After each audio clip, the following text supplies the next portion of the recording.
Pardon? Vous m'avez bien entendu, enterrer le coffre. Mais capitaine, pourquoi on dépense pas l'argent dans de l'alcool et des femmes, comme d'habitude? Et si, pour une fois, on enterrait le trésor de manière à ce que personne ne puisse le retrouver et on faisait une carte cryptée mystérieuse avec une croix rouge pour retrouver le trésor.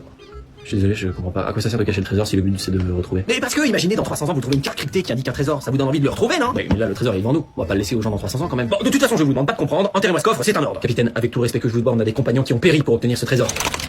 Une mutinerie, exactement. Donnez-moi la clé du coffre. Parfait. Attendez bien, il est vide ce coffre? Je savais que vous essayeriez de me doubler. J'ai déjà enterré le vrai coffre quelque part sur cette île pendant que vous dormiez. Vous êtes fort, capitaine. Merci. Et vous croyez que le trésor allait rester longtemps sous le 3e palmier en direction du nord? Mais comment vous avez... Je vous ai suivi discrètement cette nuit. J'ai déterré le trésor juste après vous.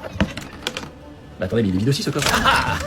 J'ai fait semblant de ne pas vous voir, mais je vous ai vu. Alors j'ai enterré un faux coffre. Le vrai coffre est autre part. Vous voulez dire le vrai coffre que vous avez laissé à bord du navire? Quoi? Mais comment vous avez... Vous m'avez jamais fait confiance. Vous vouliez m'amener ici pour m'exécuter et repartir avec le trésor. Mais si vous le saviez, pourquoi vous êtes quand même venu sur l'île? Parce qu'en ce moment même, mes compagnons restés à bord se partagent le butin en parts égales. Je suis là pour vous exécuter avant de repartir seul sur le bateau. Le bateau, celui qui est en train de se barrer juste derrière vous là? Pas du tout. Non, arrête, les traîtres. Hé, mais revenez! Mais revenez!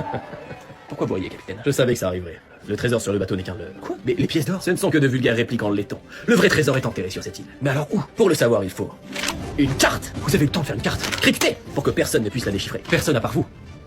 Vous pouvez lire la carte, vous? Bah non, elle est cryptée. Attendez, vous avez fait une carte que vous pouvez pas lire? Ouais.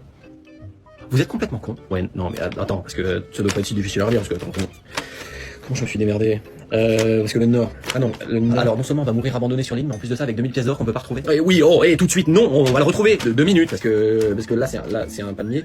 Et non, parce que non, tous les palmiers sont des rochers. Et donc si tous les palmiers sont des rochers, oui, tous les rochers sont des crabes.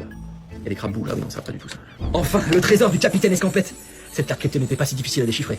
Alors, capitaine, ça se passe comme vous vouliez? Non, c'est complètement con, j'aurais préféré garder l'or et tout dépenser. Voilà. Mais bon, après, on peut se tromper, ça fait toujours des belles aventures à raconter.